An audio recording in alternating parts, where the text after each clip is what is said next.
इस वीडियो में हम बात करने वाले हैं बहुत सारे मोस्ट इम्पॉर्टेंट क्वेश्चन के बारे में जो कि आपके एग्ज़ाम में पूछे जा सकते हैं। तो चलिए ठीक है, शुरू करते हैं, पढ़ना शुरू करते हैं आपका।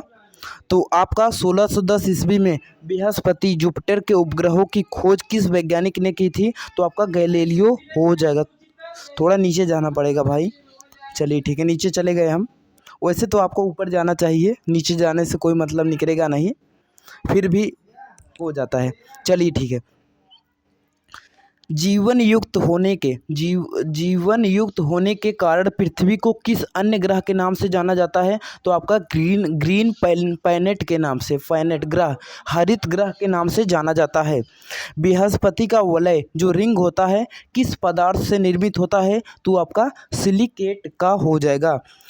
जब एक महीने में 2 पूर्णिमा और दूसरी पूर्णिमा वाले चाँद को क्या कहते हैं? आपका ब्लू मून कहते हैं। क्या बोलते हैं? ब्लू मून कहते हैं। टाइटन किस ग्रह का सबसे बड़ा उपग्रह है? सैटेलाइट है, तो आपका शनि ग्रह राइट आंसर हो जाएगा। अरुण को पृथ्वी की एक परिक्रमा करने में लगभग कितना समय लगता है? तो आपका 84 वर्ष राइट आंसर हो जाएगा। ठीक है, यहाँ पे समझते हैं। नीचे देखिए, ये इम्पोर्टेंट लाइन है, आपको याद कर लेना है, आपके एग्जाम में हाँ देखने को मिलेगा। ठीक है, सूर्य की एक परिक्रमा पूरा करने में लगभग 29.5 वर्ष का समय लगता है। सूर्य का जुड़वा तारा किसे कहते हैं? आपका नेमेसिस हो जाएगा। क्या हो जाएगा? नेमेसिस हो जाएगा। रुको, यहाँ नीचे वाला प्रश्न देखते हैं। किस ग्रह के दिन का मान अवधि और उसके अक्ष झुकाव लगभग पृथ्वी के दिन के मान और झुकाव के समतुल्य है? यह कथन किस ग्रह से संबंधित है? तो तुम्हारे मंगल ग्रह से हो जाएगा। मंगल ग्रह का जो कलर होता है वो अभी आपको याद करने रहा है, रेड कलर का होता है। ठीक है, रेड कलर का। 1610 ईस्वी में बृहस्पति जुपिटर के उपग्रहों की खोज किस वैज्ञानिक ने की थी? तो आपके गैलीलियो ने की थी। वे ग्रह जिनके चारों ओर वलय रिंग होता है उन्हें क्या कहते हैं? जैसे बृहस्पति, शनि, अरुण एवं वरुण राइट आंसर हो जाएगा। ठीक है।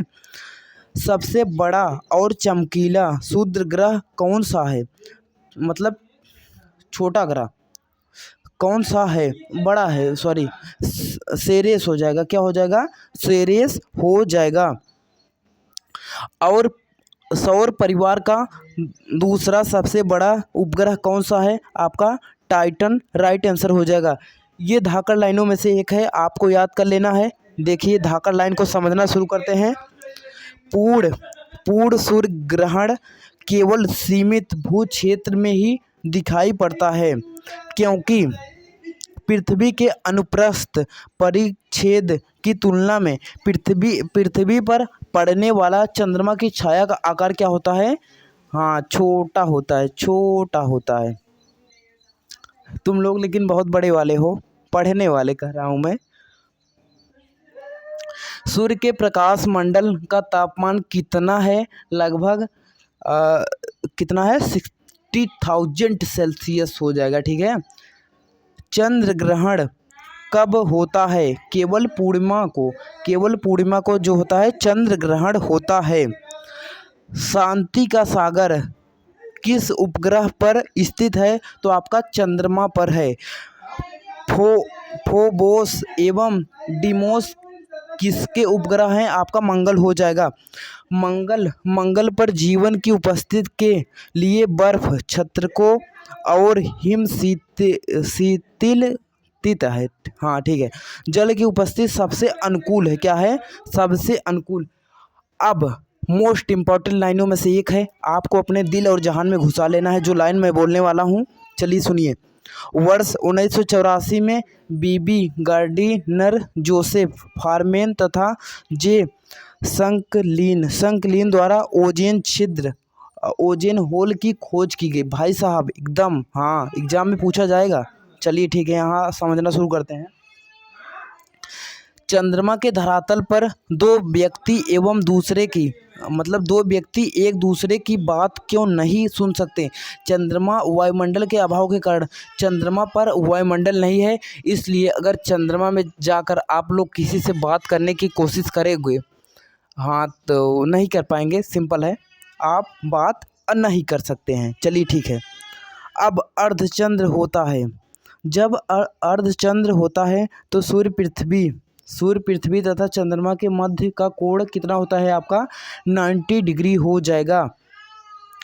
कृष्ण वीवर अंतरिक्ष में एक पिंड है जो किसी भी प्रकार के विकिरण को बाहर नहीं आने देता। इसका क्या कारण है? उच्चतम घनत्व। जब किसी वस्तु को पृथ्वी से चंद्रमा पर ले जाया जाता है तो उसका भार घटकर 1/6 भाग हो जाता है। ठीक है। तारों के नष्ट होने के लिए कौन सी आकाशीय परिघटना उत्तरदायी है? तो आपका कृष्ण छिद्र हो जाएगा। चलिए सिद्धांत के बारे में समझेंगे अब इसके। कृष्ण छिद्र सिद्धांत, ब्लैक होल थ्योरी को किसने प्रतिपादित किया था? आपका क्या हो जाएगा? एस चंद्रशेखर ने किया था। सबसे चमकीला तारा कौन सा है? तो आपका साइरस या डॉग स्टार हो जाएगा। सूर्य ग्रहण कब होता है? केवल अमावस्या के दिन होता है। अगर सूर्य ग्रहण की बात करें तो वो आपका कब होता है? तो आपका अमावस्या के दिन ही होता है। ठीक है, नीचे बढ़ते हैं। एक निश्चित आकृति में व्यवस्थित तारों का समूह क्या कहलाता है? आपका नक्षत्र कहलाता है। भाई साहब, बहुत लोग ऐसे होते हैं नक्षत्र ही होते हैं। हाँ, तुम लोग नहीं हो, टेंशन मत लो, तुम लोग पढ़ने वाले हो। ब्रह्मांड में सबसे दूर स्थित तारा कौन सा है? तो आपका इकारस हो जाएगा। क्या हो जाएगा? इकारस। तारों के मध्य दूरी ज्ञात करने की इकाई कौन सी है? आपका प्रकाश वर्ष हो जाएगा। ये इंपॉर्टेंट लाइनों में से एक है, मतलब इसे आप धाकड़ लाइन भी बोल सकते हैं। ऋषभ सर की धाकड़ लाइनें बोल सकते हैं आप। पृथ्वी के परितः घूमने वाले कृत्रिम उपग्रह से बाहर गिराई गई गेंद पृथ्वी को परितः उपग्रह के समान आवर्तकाल के साथ उसी कक्षा में घूमती रहेगी। ठीक है, कहाँ पे? उसी कक्षा, उसी ऑर्बिट में क्या करती रहेगी? मूव करती रहेगी, मतलब घूमती रहेगी। ध्रुव तारा के बारे में समझ लो। पोल स्टार्स और नॉर्थ स्टार्स के बारे में समझोगे। यहाँ पे बहुत ध्यान से समझना है आपको। ठीक है, बहुत इंपॉर्टेंट लाइन है, समझ लो। किस तारामंडल की ओर संकेत करते हैं? आपका सप्तऋषि तारामंडल हो जाएगा। मंगल और बृहस्पति की कक्षाओं के मध्य सूर्य की परिक्रमा करने वाला आकाशीय पिंड को क्या कहते हैं? आपका क्षुद्र ग्रह हो जाएगा।